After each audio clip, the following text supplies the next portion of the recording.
پاکستان اور دنیا بھر میں لاکھوں دیکھنے اور سننے والوں کو ارشد شریف کا سلام۔ ناظرین، آج نیشنل سیکیورٹی کمیٹی کی میٹنگ ہوئی اور اس کے بعد ایک انتہائی اہم اعلامیہ آیا، جس اعلامیے میں کہا گیا کہ جو ڈاکومنٹ پاکستان کو ریسیو ہوا وہ پاکستان کے اندرونی معاملات میں مداخلت ہے، blatant interference in the internal affairs of Pakistan by the country in question, جو کہ کسی بھی صورت قابل قبول نہیں ہے، انڈر اینی سرکمسٹانس کسی بھی صورت قابل قبول نہیں ہے۔ انتہائی اہم بیان، اس اہم فورم سے اس حوالے سے بات کریں گے کہ اس کا مطلب کیا ہے، اور صرف بیان ہی کافی ہے یا بیان کے بعد کچھ ایکشنز بھی ہوں گے اگر انٹرنل انٹرفیئرنس ہو رہی ہے۔ اور جب یہ والا سارا ڈاکومنٹ جو کہ بلیک اینڈ وائٹ میں ایک ڈیمنگ ڈاکومنٹ ہے پریزنٹ کیا گیا نیشنل سیکیورٹی کمیٹی کو، تو اس کے بعد کیا کوئی ایگزیکٹو ایکشن بھی ہوگا اس حوالے سے یا نہیں ہوگا؟ میری جنرل ریٹائرڈ طارق خان صاحب سے بات ہوئی اور جنرل طارق خان صاحب کہہ رہے تھے کہ یہ انتہائی سنگین معاملہ ہے جو کہ این ایس سی نے آج انڈورس کر دیا، اور اس کے حوالے سے اس پہ قانونی کارروائی جو ہے وہ حکومت پاکستان کو شروع کرنی چاہیے۔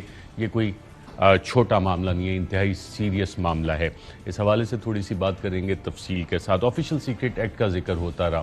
آفیشل سیکرٹ ایکٹ، کیا جب قومی سلامتی کے معاملات آئیں تو اس دستاویز کو سیکرٹ رکھا جا سکتا ہے یا نہیں؟ اس حوالے سے قانونی رائے بھی لیں گے۔ ہمارے برادر ملک چین کی طرف سے چند انتہائی اہم بیان آئے ہیں۔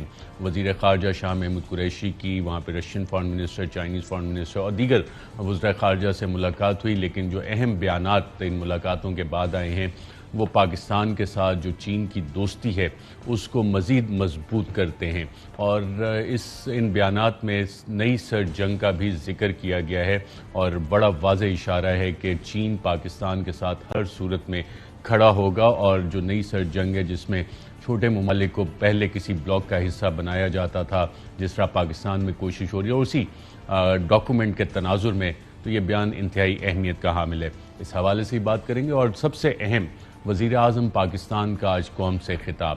وزیر اعظم پاکستان نے اپنے قوم سے خطاب میں یہ کہا ہے کہ جو بیرونی سازش ہے کسی صورت اس کو وہ کامیاب نہیں ہونے دیں گے۔ باقی ووٹنگ پروسیس کے حوالے سے انہوں نے بات چیت کی کہ اتوار والے دن اس پہ ووٹ ہوگا، کیا باتیں کی وزیر اعظم نے وہ بھی آپ کے ساتھ شیئر کریں گے۔ آج ہمارے ساتھ پروگرام میں شامل ہوں گے وفاقی برائے کمیونیکیشن مراد سعید صاحب، بہت شکریہ پروگرام میں جوائن کرنے کے لیے۔ لیکن اس سے پہلے کہ ناظرین میں باقاعدہ طور پہ دوسرے پینلسٹ سے بھی بات کروں، قانونی رائے بھی ان سے لیں، وزیر اعظم پاکستان نے جو آج قوم سے خطاب کیا اس میں ایک میسج بہت واضح تھا: تم اپنی کرنی کر گزرو، جو ہوگا دیکھا جائے گا۔ کچھ لوگ تمہیں سمجھائیں گے، وہ تم کو خوف دلائیں گے۔ میں اپنی قوم کو بھی کہہ رہا ہوں، اپنے میڈیا کو بھی کہہ رہا ہوں کہ ہم کتنی دیر اس طرح گزارا کریں گے؟ دھمکیاں مل رہی ہیں۔ جو ہے وہ بھی کھو سکتا ہے۔ ہم وہ پوری طرح لوگوں کو بتا نہیں سکتے کہ وہ کن ممالک یا کون سے لوگ تھے باہر جنہوں نے ہمیں یہ جو دھمکی دی ہے۔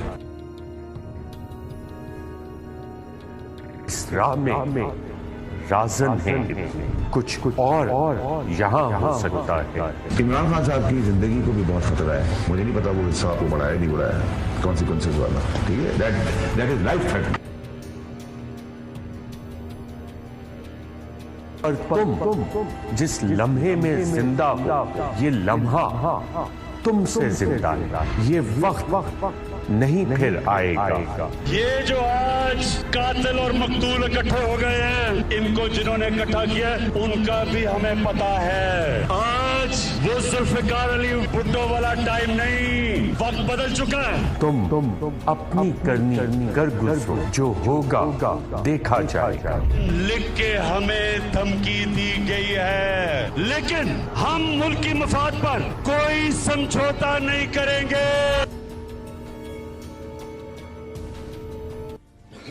تم اپنی کرنی کر گزرو، جو ہوگا دیکھا جائے گا۔ وزیر اعظم نے اس عزم کا اعادہ اپنے قوم سے خطاب میں کیا بڑے واضح الفاظ میں۔ ناظرین، ایک ڈیبیٹ اسی ڈاکومنٹ کے حوالے سے چل رہی ہے کہ جناب اس کو سیکرٹ رکھا جائے، انتہائی سیکرٹ ڈاکومنٹ ہے، اس کو پبلک نہیں کرنا چاہیے۔ کیا پاکستانی قوم کا یہ حق نہیں ہے کہ اس کے جو مندرجات ہیں جس میں بار بار ووٹ آف نو کانفیڈنس کا ذکر کیا گیا، جس میں ذکر کیا گیا کہ وزیر اعظم عمران خان کو ہٹایا جائے، باقاعدہ آفیشلی یہ کیا گیا۔ اور اس کے بعد جب آپ اس لیٹر کو عوام کے سامنے رکھیں، کیونکہ قومی سلامتی کا اگر مسئلہ آ جاتا ہے، نیشنل سیکیورٹی کمیٹی بھی کہتی ہے کہ پاکستان کے اندرونی معاملات میں مداخلت کی جا رہی ہے، اور کیا وزیر اعظم نے کل بھی ایک اہم سوال کیا تھا صحافیوں سے ملاقات میں کہ کوئی بھی ملک کیا 15 ارب روپے خرچ کر کے پاکستان میں رجیم چینج کر سکتا ہے؟ کیا ہم ایک ایسی بنانا ریپبلک بننا چاہتے ہیں؟ کل ہم نے جنرل اعجاز اعوان صاحب سے ایک سوال کیا تھا کہ کیا اس ڈاکومنٹ کو پبلک ہونا چاہیے، تو ان کا کیا جواب تھا، آئیے دیکھتے ہیں۔ میں نے بھی اس سیکرٹ ایکٹ کو پڑھا ہے اور 34 سال اس پر عمل کیا جب وردی پہنی، اور آج بھی عمل کر رہے ہیں۔ تو سنگین نتائج کی دھمکی اگر ایک ملک کو ملتی ہے تو اس دھمکی کو خفیہ رکھنا آفیشل سیکرٹ ایکٹ کے تحت ذمہ داری نہیں بنتی پرائم منسٹر کی یا کسی بھی آفیشل کی جو ایک آفیشل پوسٹ ہولڈ کر رہا ہے۔ دھمکی کو بتانا ہوتا ہے اور دشمن کے عزائم کو بے نقاب کرنا پرائم منسٹر آف پاکستان کی اور آرمی چیف کی یا تمام لوگوں کی ذمہ داری ہے کہ دشمن کے عزائم کو بے نقاب کیا جائے تاکہ پوری قوم اس کے خلاف تیار ہو سکے۔ میڈیا کو بتانا اس لیے ضروری ہے کہ لوگوں کی ذہن سازی میڈیا کے ذریعے ہوتی ہے۔ 22 کروڑ عوام کو جا کر کان میں پرائم منسٹر نہیں بتائے گا کہ یہ مجھے دھمکی مل رہی ہے۔ جی ناظرین، آپ نے سنا جنرل اعجاز اعوان کو۔ ہمارے ساتھ اس وقت موجود ہیں ابوذر سلمان خان نیازی، ایڈوکیٹ ہیں، قانونی ماہر ہیں۔ بہت شکریہ سلمان ہمیں پروگرام میں جوائن کرنے کے لیے۔ آپ سے میں پہلی سوال تو یہ جاننا چاہوں گا، کیا جو اتھارٹی کسی ڈاکومنٹ کو اس کی کلاسیفیکیشن کرتی ہے کہ یہ ریسٹرکٹڈ ہے، کانفیڈینشیل ہے، سیکرٹ ہے، ٹاپ سیکرٹ ہے، فار آئیز اونلی، اسی اتھارٹی کے پاس کیا یہ پاورز ہوتی ہیں کہ اسے ڈی کلاسیفائی کرے اور یہ ریسٹرکشن ریموو کر سکے؟ دیکھیں ارشد، اس کے لیے کوئی بھی جو اتھارٹی ہوتی ہے، کوئی وہ آرڈر پاس کرتی ہے اگر، تو اس کے پاس اسی آرڈر کو ریسینڈ کرنے کے ریووک کرنے کی پاور ہوتی ہے under general clauses act 1897 section 21 ہے، وہ تو ہے۔ لیکن اگر یہ لیٹر جو اگر آپ دیکھیں، میں نے دیکھا تو نہیں ہے، جو سننا ہے یہی کہ یہ ایمبیسڈر نے لکھا ہے، وچ از دا گریڈ 21 اور 22 officer of the federal government. تو اگر cabinet, even the minister in charge اور دا فیڈرل سیکرٹری جو ہے آپ کے فارن افیئرس کے، he has the power to declassify this document. اور کیبنٹ انلیس ایک چیز دیکھنی پڑے گی، اگر کوئی ایسا ڈاکومنٹ جس کو آپ کا پارلیمان کی کوئی قانون پاس کر کے ڈکلیئر کر دے کہ یہ سیکرٹ ہے، اس کو کوئی انسان یا کوئی افسر جو ہے وہ ڈی کلاسیفائی نہیں کر سکتا، کیونکہ وہ پھر آپ کے ملک کے قانون میں کلاسیفائڈ ہو گیا ہے، اس کو کیبنٹ بھی نہیں کر سکتی۔ اس ڈاکومنٹ کو تو any person who is senior to the ambassador اور even the ambassador himself as per the law of Pakistan can declassify this document. بالکل ٹھیک ہے۔ کیا ماضی میں ہمارے پاس یا سپریم کورٹ کے کوئی ایسے کیسز ہیں جس میں یہ سوال اٹھا ہو کہ جناب کون سے فریڈم آف انفارمیشن ایکٹ کے تحت کوئی ڈاکومنٹ اگر ہے تو اس کو پبلک کیا جائے؟ کوئی سپریم کورٹ کے کیسز میں بھی اس کا حوالہ ہے؟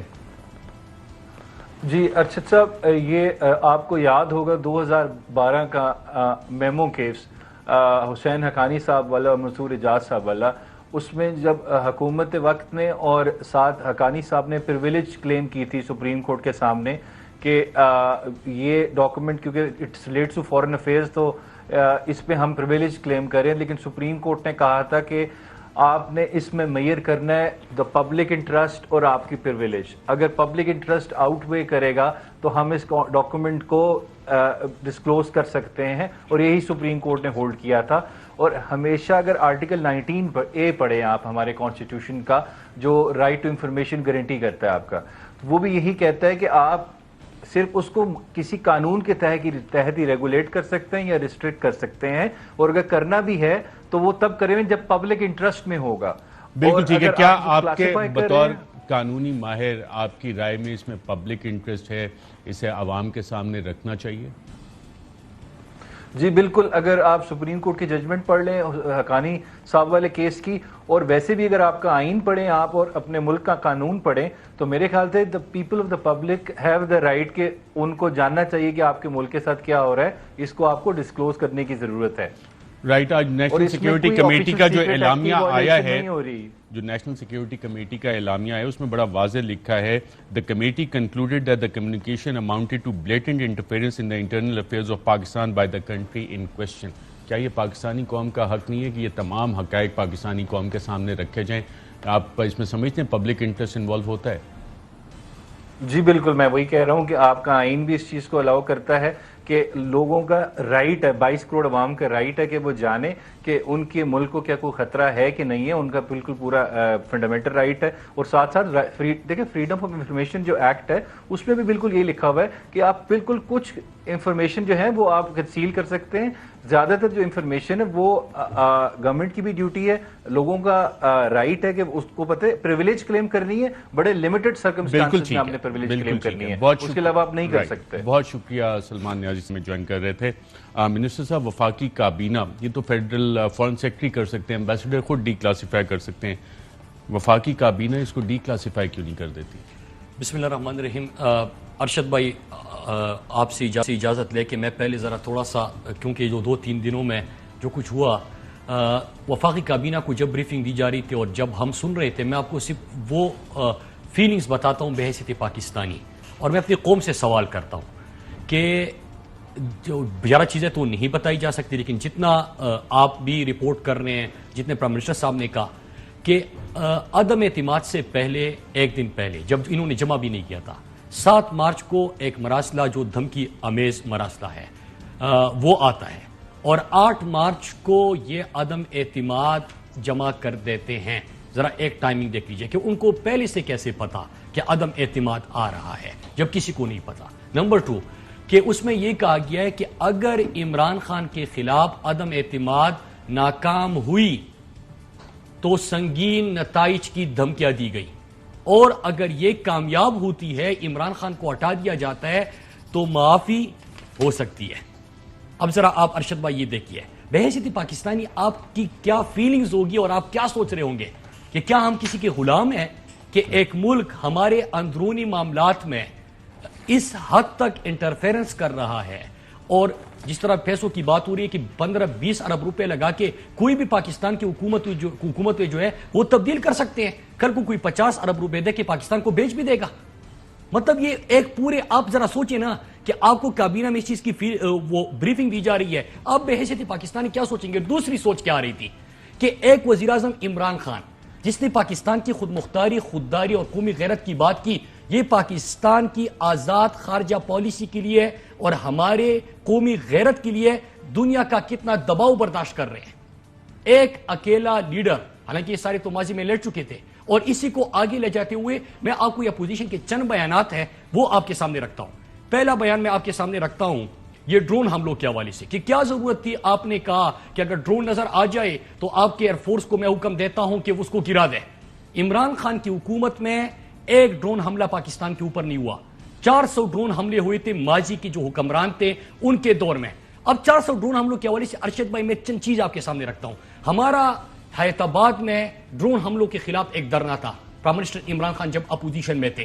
مجھے یاد ہے ایک معصوم بچی کو کنٹینر پلایا گیا، سٹیج پلایا گیا، اس کی دونوں ٹانگیں جو تھی وہ کاٹی جا چکی تھی، کٹ چکی تھی، اور اس کے خاندان سے 9 جنازے نکلے تھے. ایک ڈرون حملے میں اس معصوم بچی کا کوئی نہیں تھا رشتہ دار، اس کو ویل چیئر پہ لا کے کنٹینر پہ لے کے آئے تھے. اس کے بعد عمران خان نے سوال پوچھا تھا کہ کیا اس سے دہشت گردی ختم ہوگی کہ دہشت گردی بڑھے گی. پھر دوسری چیز باجوڑ میں، اور میں فضل الرحمان سے یہ سوال کرتا ہوں کہ باجوڑ میں ایک مدرسے کے اوپر جب ڈرون ہوتا ہے 72 بچے قرآن پاک کی تلاوت کرتے ہوئے وہ گوشت کے لتڑے آپ کو نظر آتے ہیں. 72 بچے ایک ڈرون حملے میں ان کے گوشت کے لتڑے ادھر پکیر دی جاتی ہے. تو کیا عمران خان نے جرم کیا کہ میرے ملک میں ڈرون حملے مزید نہیں ہوں گے؟ اب دوسری چیز میں آپ کے سامنے رکھتا ہوں، تھریٹس بہت زیادہ تھیں نا، دھمکیاں بہت زیادہ تھیں. دیکھیں ابھی میں آپ کو سنا دیتا ہوں. دھمکیاں تو ابھی پہلے تو آپ کے سامنے کھل کے آتی تھی نہیں. میں آپ کو یہ بھی بتا دوں کہ وہاں پہ آج لیڈر عمران خان ہے. ایک فون کال پہ آپ کو عمران خان اس طرح نظر نہیں آئے گا کہ وہ کہہ رہے کہ پاکستانیوں کے خلاف استعمال کرے. آج عمران خان ہے، خوددار لیڈر ہے. دوسری چیز میں آپ کے سامنے رکھتا ہوں، شہباز شریف کہتے ہیں دھمکیاں آتی کیسے ہیں؟ آپ کو بھی اب اندازہ ہے، آپ بھی بتائیے گا کہ دھمکیاں آتی ہیں. ناظرین، جنرل پرویز مشرف نے بتایا کہ جب یہ فیصلے کیے گئے اور 60 ڈیمانڈز آئیں تو پاکستان کو باقاعدہ دھمکی لگائی گئی، جیسے آج دھمکیاں لگائی جا رہی ہیں کہ یہ حکومت اگر جائے گی تو آپ کے معاملات بہتر ہوں گے، نہیں تو پھر آپ کے لیے بہت مشکلات ہوں گے. اس وقت کیا دھمکی لگائی گئی، آئیے دیکھتے ہیں. Now, as far as Richard Armitage, I didn't talk to him. He didn't ring me up. I got a message, I think it was either on the second or the third day, from my DGISI, that he had a meeting with Richard Armitage, and he was very rough, and these are the words that he told him. We will bomb you back to the Stone Age. Yes. Unless you're with us. Yes. So these are the facts which I know. آپ ہمارے ساتھ ہیں یا نہیں، اور اگر ہمارے ساتھ نہیں ہیں تو ہم آپ کو بم مار مار کے پتھر کے زمانے میں لے جائیں گے، یہ دھمکی تھی. اس کے ساتھ ساتھ ڈومور کا حکم بھی ہوتا تھا اور شروع ہو جاتے تھے. میں ایک چیز آپ کو بتانا چاہتا ہوں ارشد بھائی کہ آج عمران خان ہے، انہوں نے کیا کہا قوم کے سامنے، کیا کیا کہ آزاد خارجہ پالیسی پہ اور پاکستان کی قومی غیرت پہ میں کوئی سمجھوتا نہیں کروں گا، اور یہ ہر پاکستانی کی آواز ہے. دوسری چیز شہباز شریف نے کہا، یہ ٹی ٹی والا جو مقصود چپڑاسی اور ان کے اکاؤنٹ سے جو اربوں روپے برآمد ہو رہے ہیں اسی کا میں ذکر کر رہا ہوں، جو کرپشن میں سر تاپا ڈوبا ہوا ہے، وہ کہہ رہا ہے کہ عمران خان کو کیا ضرورت تھی ایبسولوٹلی ناٹ کہنے کی. ارشد بھائی ذرا سنیے گا، ایبسولوٹلی ناٹ کی ضرورت کیا تھی. اب عمران خان جواب کیا تھا؟ عمران خان سے سوال ہوتا ہے کہ کیا امریکہ کو پاکستان اڈے دے گا؟ عمران خان اڈے دینے سے انکار اور ایبسولوٹلی ناٹ کی للکار دنیا کو سنائی دیتی ہے. اب یہ کیوں تھا ارشد بھائی؟ 80,000 جانوں کا آپ نے نذرانہ پیش کیا. میں آپ کی بھائی بھی اس دہشت گردی کی جنگ میں شہید ہوئے، آپ کو اس چیز کا پتہ ہے، اس درد کا آپ کو پتہ ہے. پاکستان میں 80,000 جانوں کا ہم نے نذرانہ پیش کیا، ان کے خاندانوں سے پوچھے. ارشد بھائی باقی چھوڑے 7,000 کے جو میرے سیکیورٹی فورسز کے جوان شہید ہوئے ہیں ان کے گھر والوں سے آج پوچھے نا. عمران خان نے تو ہم سب کو مقروض کر دیا. میں کیبنٹ میں یہ بات کر چکا ارشد بھائی، عمران خان نے وہ کام کر دیا. آپ سے میں سوال پوچھتا ہوں کہ اس سے بڑا جرم، اس سے بڑا ظلم اور اس سے بڑی کوتاہی ہو سکتی ہے کہ ایک طرف میں اپنے ملک کے لیے کسی کی دہشت گردی کی جنگ میں شامل ہو کے اپنے پیاروں کی جنازے اٹھا رہا ہوں، اور دوسری طرف دہشت گردی کا الزام بھی میرے اوپر ہو. مطلب میں دہشت گرد کہہ کے آپ مجھے مار رہے ہو. میرے آپ سوات سے لے کے پورے ملاکن ڈویژن، پورے سابقہ جمشید اضلاع اور پاکستان کے ہمارے آرمی چیف کو دہشت گرد کہتے ہیں، بلکہ آج ہی انہوں نے کہا کہ کون کہتا تھا اور کون کے ساتھ کھڑا ہوتا تھا. آئیے ناظرین دیکھتے ہیں. کبھی آپ سوچ سکتے ہیں کہ میرے آرمی چیف کو جنرل باجوہ کو کوئی باہر کی قوت کہے کہ جی یہ دہشت گرد ہے، اور میں چپ کر کے بیٹھا رہا ہوں اور وہ میری تعریف کرے اور اس کو برا بھلا کہے. جنرل راحیل شریف کو نریندر مودی دہشت گرد کہہ رہا تھا. دہشت گرد کا چیف اور نواز شریف سے دوستی تھی اور شادیوں پہ انویٹیشن تھی. یہ ان لوگوں کو یہ چاہتے ہیں. دیکھیں نواز شریف کی تعریف تھی اور ہمارے فوج کے اوپر اس طرح سوالیہ نشان اور الزامات کیوں؟ نواز شریف کے اوپر انڈیا نے کیا کہا تھا؟ آپ نے ان کے ٹی وی چینل کا سٹیٹمنٹ اگر آپ کے سامنے ہے، وہ کہہ رہے کہ اس کے اوپر ہماری انویسٹمنٹ ہوئی ہے. نواز شریف کے اوپر انویسٹمنٹ تھی. سجن جندال کا بغیر ویزا آنا، مودی کے لیے ساڑیاں بیچنا، وہاں پہ ان کا نیشنل سیکیورٹی ایڈوائزر جو ہے اس کا جو گیم پلان تھا، اور پھر نواز شریف کے اندر عبدالباسط تو امپلیمنٹ ہو رہا ہے نا خیبر پختونخوا اور بلوچستان میں تیز ہو گیا. عبدالباسط پاکستان کو 3 حصوں میں تقسیم کرنے کا، میں پہلے اپنی بات ختم، میں اس کے اوپر بھی آتا ہوں، لیکن 3 چیزیں. عبدالباسط نے کیا کہا تھا کہ ان کے خاندان کے مجھے کالز آتی تھی شریفوں کے کہ فلاں کو ویزا دے دو. جب میں نے پوچھا اور پتہ چلا تو وہاں پہ کیا ہوتا تھا کہ ان کے شوگر ملوں میں ان کے کاروباری مفادات تھے. اس کو یہی پاکستان کی جو سیکٹری خارجہ تھی سابقہ، اس نے کیا کہا تھا کہ ہمیں منع کیا گیا تھا کہ آپ نے انڈیا کے حوالے سے کچھ نہیں بولنا. آج عمران خان نے انڈیا کو، مودی کو، نئی دور کے ہٹلر کو بے نقاب کیا. کہ میں اپنی بات کے اوپر آتا ہوں ارشد بھائی، 80,000 جانوں کا ہم نے نذرانہ پیش کیا. آج میرے پاک فورس سے آپ پوچھے، ان کے جوانوں سے پوچھے کہ 7,000 جنازے انہوں نے پاکستان کی امن کی خاطر انہوں نے اپنوں کے اٹھائے. ان کے بچوں سے پوچھے نا. کل جنرل باجوہ پشاور گئے ہوئے تھے، وہاں پہ انہوں نے کندھا دیا جنازے کو، جنرل فیض ان کے ساتھ تھے. میں یہ کہہ رہا ہوں کہ عمران خان نے ایبسولوٹلی ناٹ کیوں بولا؟ اس لیے بولا کہ میرا کوئی پاکستانی مزید جنازے پاکستانیوں کی نہیں اٹھیں گے، ہم کسی کی جنگ کا حصہ نہیں بنیں گے، پاکستان اور پاکستانیوں کو ایندھن کی طرح استعمال کرنے کی اجازت نہیں دیں گے. اور میں دل سے سمجھتا ہوں، میری والدہ کو گولی لگی ارشد بھائی، میری والدہ کو گولی لگی، میں کس سے پوچھوں؟ میں کس سے پوچھتا؟ دہشت گردی کی جنگ کے ہر گھر سے جنازے اٹھ رہے تھے.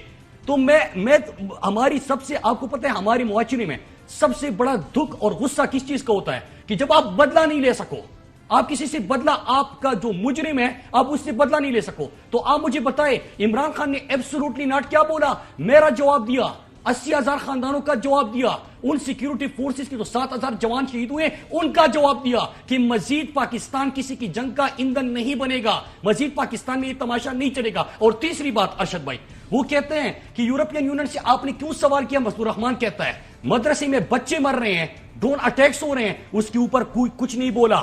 امریکن سفیر این پیٹرسن کے پاس جا کے کہتا ہے کہ مجھے خدمت کا موقع دو. یہ ان دنوں کی بات ہے، لیکن تیسرا وہ کرتا کیا ہے کہ جب عمران خان یہ سوال پوچھتا ہے ارشد بھائی کہ کیا ہم آپ کے غلام ہیں، کہ آپ ہمیں ڈکٹیٹ کریں گے کہ آپ نے کیا کرنا ہے کیا نہیں کرنا، کیا ہم آپ کے غلام ہیں، آپ نے اس وقت انڈیا کو کیوں خط نہیں بھیجا کہ جب وہ کشمیر میں ظلم کر رہا تھا، آپ ہمیں کس طرح ڈکٹیٹ کر سکتے ہیں؟ مزید پاکستان کسی کی ڈکٹیشن نہیں لے گا. عمران خان نے اتنا بولنا تھا کہ فضل الرحمان کی جماعت چلی جاتی ہے سینٹ میں، قرارداد جمع کر دیتی ہے عمران خان کے خلاف. اب میں سوال پوچھتا ہوں کہ عجیب اتفاق ہے کہ ایک تو آپ، اور یہ کیوں کرتے ہیں، عمران خان کیوں کر سکتا ہے، اور یہ کیوں اس طرح بیرونی سازشوں کا حصہ بن جاتے ہیں؟ وہ اس لیے بن جاتے ہیں کہ ان کے باہر اکاؤنٹس ہیں، ان کی جائیدادیں ہیں، ان کے اوپر ڈاکومنٹریز ہیں. میں چند حوالے دیتا ہوں ارشد بھائی آپ کو. CIA ڈائریکٹر سے ملاقات ہو رہی ہے، اس میں حسین حقانی بھی بیٹھا ہے، زرداری بھی بیٹھا ہے. اس وقت CIA یہ تاثر تھا کہ پاکستان کی میڈیا میں، اور یہاں پہ عمران خان نے ڈرون کے خلاف ایک تحریک شروع کی تھی، ان کو ٹینشن تھی یا فکر تھی کہ ان کا کیا موقف ہوگا پاکستان کا. آپ کو پتہ ہے زرداری ان کو کیا بولتے ہیں جواب میں؟ مارو، مزید مارو، اور ڈرون حملے کرو، میں سنبھال دوں گا. گیلانی کے حوالے سے ایک جگہ پہ رپورٹ بھی آئی تھی اگر آپ کو یاد ہو کہ یہ ہمیں سوٹ کرتا ہے. کیوں سوٹ کرتا ہے؟ لکھا گیا ہے کہ کرپٹ ہے اس لیے سوٹ کرتا ہے، کرپٹ ہے اس لیے ہمیں سوٹ کرتا ہے. تو ریجیم چینج کی اس لیے بات ہو رہی ہے کہ چور ہو، ڈاکو ہو، ان کی اشاروں پہ آپ ناچو. لیکن شہباز شریف تو آج یہ کہہ رہے ہیں کہ آپ نے ایک نارمل ڈپلومیٹک کیبل کو نیشنل سیکیورٹی ایشو بنا دیا، تو نیشنل سیکیورٹی کمیٹی نے جو بیٹھ کے دستاویز دیکھی ہے، شہباز شریف ان کو بھی غلط کہہ رہے ہیں. آج جو میٹنگ تھی یہ کیا انظر ماما کی دکان کے سامنے کوئی وہاں پہ بیٹھ کے ڈسکشن کر رہا تھا؟ میرے مسلح افواج کے تمام سربراہان، ہماری سیکیورٹی اداروں کے تمام سربراہان، ملک کا وزیر اعظم، ملک کا وزیر دفاع، وزیر داخلہ، وہ بیٹھ کے کیا اس کی انڈورسمنٹ نہیں آئی؟ کیا اس کی جو بیرونی مداخلت ہے اس کو انہوں نے اس کی مذمت نہیں کی؟ مطلب یہ تو ان کو تو چھوڑے نا، یہ کیا کہیں گے؟ یہ کہیں گے نا ایبسولوٹلی ناٹ کیوں بولا، یورپین یونین سے آپ نے سوال کیوں پوچھا، ڈرون حملے آپ نے کیوں رکوائے؟ تو کیوں یہ کر یہ اس لیے کرتے ہیں ارشد بھائی کہ ان کی باہر جائیدادیں ہیں. لیکن میں پورے پاکستانی قوم سے پوچھتا ہوں، اور پاکستانی قوم کا آپ نے ریئیکشن دیکھا 27 تاریخ کو، جس طرح اسلام آباد میں ہر طبقے سے ہمارے نوجوان، خواتین، پڑھا لکھا، ہمارا مزدور، دیہڑی دار، سب اسلام آباد کا رخ اس لیے کیا کہ ہم عمران خان کے ساتھ ہیں، کہ ہم کسی کے غلام نہیں ہیں. یہ خوددار قوم ہے. نواز شریف بگوڑا باہر بیٹھا ہوا ہے، وہ لندن میں ملاقاتیں کر سکتے ہیں. کیا سب کو پتہ نہیں کہ کس سے ملاقاتیں کرتے ہیں؟ یہاں کس سے ملاقاتیں ہوئی یہ بھی ناظرین آپ کو بتائیں. وزیر اعظم کے اس حوالے سے آج ایک رپورٹ پیش کی گئی. اکتوبر سے یہ سلسلہ شروع ہوا تھا پاکستان میں، جو کہ حکومتی ذرائع کہتے ہیں ریجیم چینج کا. اور آج جو ملاقاتیں کس سیاستدان کی، کن امریکی حکام سے ملاقاتیں ہوئی، چند صحافیوں کی بھی ہوئیں، وہ کیا ملاقاتیں تھیں، اس پہ بھی بات کریں گے. چین نے کیا موقف اختیار کیا اس سارے معاملے پہ، وہ بھی آپ کے سامنے رکھیں گے. اور وزیر اعظم کا خطاب اور NLC ایک وقفے کے بعد. ویلکم بیک ناظرین. چائنا کی طرف سے وزیر خارجہ شاہ محمود قریشی کی طرف سے ایک انتہائی اہم بیان آیا ہے، اور اس بیان کو جب اس ڈپلومیٹک ڈاکومنٹ کے تناظر میں دیکھیں تو انتہائی اہم بیان ہے، جس میں چائنیز وزیر خارجہ کہہ رہے ہیں کہ سرد جنگ کے دور کی سوچ کو دوبارہ پروان نہیں چڑھنے دیں گے. ایشیائی ممالک کے درمیان محاذ آرائی والی کیفیت کو نہ دہرایا جائے. چھوٹے اور درمیانے ممالک اب سرد جنگ کا ہتھیار نہیں بنیں گے.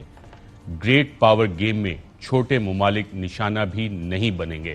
تو چائنیز گورنمنٹ نے فل سپورٹ کی ہے پاکستان کی، اور ڈیفرنٹ چائنیز آفیشلز نے آج ٹویٹ اور جو بیانات دیے ہیں پاکستان کے ساتھ کھڑے ہیں. اور جس میں انڈائریکٹ حوالہ جو ریجیم چینج جو وزیر اعظم نے بھی ذکر کیا، اس کے ساتھ پاکستان کے ساتھ چین کھڑا ہے، اور کہا ہے کہ اس طرح کی کوئی بھی چیز قابل قبول نہیں ہوگی. چین نے ہر مشکل دور میں پاکستان کی مدد کی. اب ریجیم چینج کا ناظرین جو پروجیکٹ چلتا ہے وہ چلتا کس طرح ہے؟ فارمر CIA ڈائریکٹر تھے، فارمر CIA لیٹن امریکہ کے چیف ڈوان کلیرج، انہوں نے ایک بیان دیا. بیان کیا تھا کہ ریجیم چینج کن ممالک میں کرتے ہیں، کیسے کرتے ہیں، آئیے دیکھتے ہیں. What right have you, when I mean you, the CIA, America, CIA یا کسی بھی بیرونی طاقت کو یہ حق کس نے دیا ہے کہ وہ دوسرے ممالک میں اپنی کارروائیاں کریں؟ ہم قومی سلامتی کے مفادات کے لیے ایسا کرتے ہیں. یہ تو ڈیوائن رائٹ ہے، کیونکہ جن لوگوں کے ساتھ آپ ایسا کرتے ہیں اس میں ان کی مرضی شامل نہیں ہوتی. یہ ایک سخت بات ہے. ہم نے خود کو بھی بچانا ہے اور ہم ایسا کرتے رہیں گے، کیونکہ ہم نے آپ کو بھی بچانا ہے، اور آپ کو یہ بات نہیں بھولنی چاہیے. جی میں نہیں بھولوں گا. ہم اپنے قومی مفادات کو سامنے رکھتے ہوئے مداخلت کرتے ہیں، اور جب بھی ہمیں اس کی ضرورت محسوس ہوتی ہے ہم ایسا کرتے ہیں. آپ کو یہ ٹھیک نہیں بھی لگتا تو تو آپ کے پاس یہ سب کرنے کے علاوہ کوئی راستہ نہیں. آپ کو اب دنیا میں اس سب کا عادی بننا پڑے گا. ہم اس سارے معاملے میں کسی قسم کی غیر معقول حکمت عملی نہیں اپنا سکتے. اگر ہمارے مفادات کو کسی قسم کا خطرہ ہوگا تو ہم ایسا کریں گے. CIA, the United States government, or any foreign power, what right do you have to do what you do in other countries? What National right? security interest. But that's a divine right, isn't it? Because I know the it's people divine. that you do it to have no say in it. Yeah. Well, that's just tough. We are going to protect ourselves, and we're going to go on protecting ourselves because we end up protecting all of you. And let's not forget that. Right. Right? No, I won't. We'll intervene whenever we decide it's in our national security interest to intervene. And if you don't like it, lump it. Get used to it, world. We're not going to put up with nonsense. And if our interests are threatened, we're going to do it. اگر ہمارے مفادات کو خطرہ ہوگا تو ہم نے جو کرنا ہے کرتے رہیں گے, جس نے جو اکھاڑنا ہے اکھاڑ لے. اور ہمارے کچھ ناظرین میڈیا کے لوگ کہہ رہے ہیں یہ تو چیزیں ہوتی ہی نہیں. آج وزیر اعظم نے بھی میڈیا کا ذکر کیا اس ڈاکومنٹ کے حوالے سے جو کہ نیشنل سیکیورٹی کمیٹی نے آج باقاعدہ کنفرم کیا ہے اور اسے پاکستان کے اندرونی معاملات میں مداخلت قرار دیا ہے. کیا ذکر کیا وزیر اعظم نے, آئیے دیکھتے ہیں. میں دیکھ رہا ہوں کئی میڈیا کے لوگ اس کو کور کرنے کی کوشش کر رہے ہیں کہ جی وہ ایسا نہیں تو فلانا نہیں تو وہ پتہ نہیں یہ نہیں. یہ آفیشیل ڈاکیومنٹ ہے جس میں یہ کہا گیا کہ اگر عمران خان رہتا ہے وزیر اعظم, ہمارے آپ تعلقات بھی خراب ہو جائیں گے اور آپ کو مشکلوں کا سامنا کرنا پڑے گا. ناظرین, وفاقی وزیر اطلاعات نے آج جو پریس میڈیا سے بات کی اس میں کیا کہا, آئیے دیکھتے ہیں. یہ سازش ایک ایسی سازش ہے جس میں کہ کچھ پاکستان کے میڈیا کے سینئر لوگ بھی شامل ہیں, اور اس کا جو داغ بیل ہے وہ لندن میں ڈالی گئی. ہدایات جو ہیں وہ کہیں سے آئیں, لیکن نواز شریف کے اپارٹمنٹ سے یہ سازش جو ہے وہ شروع ہوئی اور یہاں پہ آ کے وہ ختم ہو رہی ہے. جی ناظرین, اور وزیر اعظم کو آج ایک رپورٹ پیش کی گئی. نیشنل سیکیورٹی کمیٹی کی بھی میٹنگ ہوئی اور آج کے جناب کون کس سے کب ملتا رہا. یہ حکومتی ذرائع میں بتاتے ہیں کہ اکتوبر کے سال 2021 اکتوبر میں یہ سلسلہ شروع ہوا اور 14 اکتوبر 2021 کو مریم نواز کی ملاقات ہوتی ہے. ناظم الامور, امریکی ناظم الامور اینجلا ایگلر جاتی عمرہ وہ گئیں, وہاں پہ ان کی ملاقات ہوئی. اس میں کوئی اعلامیہ نہیں دیا گیا, کچھ نہیں بتایا گیا کہ یہ ملاقات کس حوالے سے تھی. کیا اس میں افغانستان کے معاملات ڈسکس ہوئے, نہیں ہوئے, ریجنل معاملات ڈسکس ہوئے, کیا معاملات ڈسکس ہوئے. لیکن 14 اکتوبر 2021 کو یہ ملاقات ہوتی ہے. اسی دن اینجلا ایگلر شہباز شریف سے ان کی رہائش گاہ پہ ملاقات کرتی ہیں 14 اکتوبر 2021 کو. اب لیڈر آف دا اپوزیشن سے کیا بات چیت ہوئی یہ بالکل نہیں پتہ لگا کہ جناب کون سے نیشنل سیکیورٹی کے معاملات تھے جو کہ امریکی شہباز شریف سے ملاقات کر کے جاننے کے لیے گئے. پھر ناظرین, جو وزیر اعظم کو رپورٹ پیش کی گئی کہ کون کون سے سیاستدان اور کون سے میڈیا پرسن مختلف امریکی حکام سے مختلف اوقات میں ملتے رہے, اس رپورٹ میں یہ بڑا واضح ہو جاتا ہے کہ جو پی ٹی آئی کو لوگ جو بظاہر چھوڑ کے گئے یا ڈسیڈنٹ جن کو کہا جاتا ہے, ان کے ساتھ ملاقاتیں زیادہ تھی اور پی ٹی آئی کی جو آفیشیل ملاقاتیں وہ تو اپنی جگہ پہ تھیں, آفیشیل گورنمنٹ منسٹر ایڈوائزرز, لیکن جو ڈسیڈنٹس تھے ان کے ساتھ بھی ملاقاتیں تھیں. اور کس کس کے ساتھ ملاقاتیں تھیں وہ آپ کے ساتھ ناظرین شیئر کرتے ہیں. تاریخ اور ٹائم کے ساتھ وزیر اعظم کو یہ رپورٹ ملی ہے. 16 فروری 2022 کو امریکی سفارتکار پیٹر جوزف میکشیری, انہوں نے پی ٹی آئی کے رکن اسمبلی نور عالم خان کے ساتھ اسلام آباد میں ملاقات کی. 3 مارچ 2022 کو امریکہ کے اسلام آباد میں فرسٹ سیکریٹری ہیدر گریس ایٹن نے اسلام آباد میں نون لیگی رہنما شاہد خاقان عباسی, احسن اقبال, طارق فضل چودھری, صدیق الفاروق, محمد زبیر, احمد جواد اور پی ٹی آئی کے منحرف اراکین کے ساتھ ملاقات کی. امریکی کونسل جنرل ولیم کے میکنیلیو نے 3 مارچ 2022 کو لاہور میں حمزہ شہباز کے ساتھ ملاقات کی. اس کے علاوہ امریکی کونسل جنرل ایم این اے شائستہ پرویز, ایم پی اے کنول لیاقت, ایم پی اے رمضان صدیق بھٹی اور ذکیہ شاہ نواز کے ساتھ انہوں نے ملاقاتیں کی. اس کے ساتھ ساتھ امریکی کونسل جنرل نے 8 مارچ 2022 کو لیگی ایم پی اے سمیع اللہ کے ساتھ ملاقات کی. اس کے علاوہ نون لیگی رہنماؤں ایم پی اے سیدہ عظما قادری، 15 فروری کو ایم پی اے رانا محمود الحسن، ایم پی اے عطاء الرحمان، رانا شاہد الحسن، ایم پی اے میاں ثاقب اور سابق ایم پی اے رانا طاہر کے ساتھ ملاقاتیں کی۔ 7 مارچ 2022 کو سابق گورنر پنجاب اور پیپلز پارٹی رہنما مخدوم احمد محمود کے ساتھ لاہور میں ملاقات کی۔ اس کے علاوہ پیپلز پارٹی کے عبد القادر، ممتاز علی اور پی ٹی آئی کے منحرف رکن اسمبلی علیم خان کے ساتھ بھی لاہور میں ملاقات کی۔ 12 جنوری 2022 کو امریکی کونسل جنرل کراچی مارک سٹرو نے وزیر اعلیٰ سندھ مراد علی شاہ کے ساتھ ملاقات کی۔ 4 فروری 2022 کو امریکی کونسل جنرل کراچی مارک سٹرو نے پیپلز پارٹی رہنما سلیم مانڈوی والا، 24 فروری کو بلاول بھٹو کے مشیر حارث گزدار، وزیر اعلیٰ سندھ کے مشیر نثار احمد کھوڑو، 26 فروری کو شہری رحمان، 11 فروری کو ڈاکٹر عاصم اور سید طارق مصطفیٰ کے ساتھ بھی ملاقاتیں کی۔ 10 فروری کو امریکی کونسل جنرل کراچی مارک سٹرو نے ایم کیو ایم پاکستان کے سربراہ خالد مقبول صدیقی اور 10 فروری کو نسرین جلیل کے ساتھ ملاقات کی۔ امریکی پولیٹیکل یونٹ چیف کولن میلوائے کریم نے ایم کیو ایم پاکستان کے جاوید حنیف خان کے ساتھ بھی ملاقات کی۔ امریکی لیگل اتاشی سنشائن ایڈمز نون لیگ کے رہنما ڈاکٹر شام سندراوانی کے ساتھ ملاقات کی۔ 5 اور 7 فروری 2022 کو پیپلز پارٹی کے رہنما محمد خان گبول کے ساتھ بھی امریکی لیگل اٹیشی سنشائن ایڈمز نے ملاقات کی۔ امریکی پولیٹیکل آفیسر اینڈریا ہلیئر نے 21 مارچ 2022 کو خیبر پختونخوا کے صوبائی وزیر عاطف خان کے ساتھ پشاور میں ملاقات کی۔ اس کے علاوہ امریکی سفارتکار نون لیگ کے رہنما رانا تنویر، پیپلز پارٹی کے Syed Naveed Qamar, M Q M Pakistan کی کشور زہرا اور پی ٹی آئی کے منحرف رہنما راجہ ریاض کے ساتھ ملاقات کی۔ امریکی سفارتکار چارج دی افیئرز نے صحافی آسمہ شرازی، ثانیہ بشیر، صحافی ماریہ عمران، نیر علی، سارہ حسن اور صحافی فہد حسین کے ساتھ مارچ کے دوسرے ہفتے میں ملاقات کی۔ ہماری ٹیم نے ناظرین طلحہ نے ان سب سے ان کا موقف جاننے کے لیے میسج بھیجا۔ مائرہ عمران نے یہ بتایا کہ 8 مارچ کو ان کی یہ ملاقات ہوئی، دیگر خواتین صحافیوں کو بھی بلایا گیا تھا اور اس میں پاکستان کے سیاسی معاملات اور صحافت کے حوالے سے گفتگو ہوئی تھی اور باقی چند صحافی اس میں آئی نہیں تھی، تو اس ملاقات میں سیاسی معاملات بھی ڈسکس ہوئے اور state of journalism in Pakistan اس حوالے سے بھی یہ ملاقات میں چیزیں سامنے آئیں۔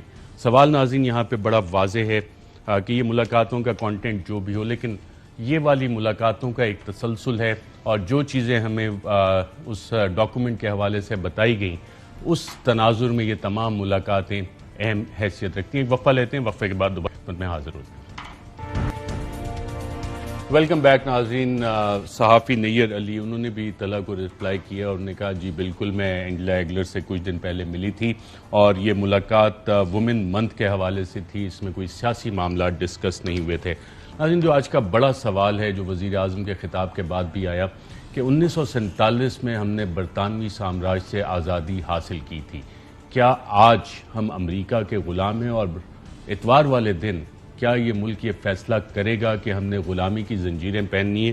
اور اگر جو کچھ اس خط میں منشنڈ ہے تو یہ ایشورنسز گارنٹیز آلریڈی دے دی گئی ہیں ان لوگوں کی طرف سے کہ جی ووٹ آف نو کانفیڈنس ہم کامیاب کرائیں گے اور جو آپ ڈیمانڈ لسٹ دیں گے ہم پوری کریں گے؟ دیکھیے یہ تو انہوں نے اب اپنا جواب دینا ہے۔ حقیقت تو قوم کے سامنے آگے کہ کس طرح بین الاقوامی طاقت ہے اور بیرونی سازش ہے اور پاکستان میں کون سے ان کے مہرے ہیں، اب یہ حقیقت ہے۔ اور نیشنل سیکیورٹی کی میٹنگ کے بعد تو اعلامیہ جو آپ نے پڑھ لیا ہے اس میں تو کوئی ڈاؤٹ نہیں ہے۔ اب آگے آتے ہیں کہ اس پہ کچھ ہوگا بھی اعلامیہ کے بعد؟ دیکھیے ہونا چاہیے۔ ارشد بھائی میں سوال کرتا ہوں، آپ نے ابھی میڈیا کا بھی سوال کیا، 2 ادارے ہیں، ایک ادارے کو آصف علی زرداری نے نیشنل اسمبلی میں دفتر بھی دیا تھا، تو کون سے میڈیا کہاں سے کس کو کس طرح فنڈنگ ہوئی ہے وہ بھی ایک لمبی کہانی ہے، اور ریجیم چینج کی چیزیں بھی آپ کے سامنے آ گئی۔ یہ بات بھی واضح ہو گئی کہ کس طرح بیرونی طاقتوں نے سازش بنا اور ہمارے پاکستان کے اندر یہ جو چہرے آپ کو نظر آ رہے ہیں یہ پی ڈی ایم کی شکل میں زرداری، شہباز شریف، نواز شریف، ان کے زمین جاگے ہوئے یہ غلام ہے۔ میں ان کے لیے اتنا کہوں گا کہ وہ کہتے ہیں نا کہ ظلم سہنے کے علاوہ تمہیں آتا کیا ہے، بزدلو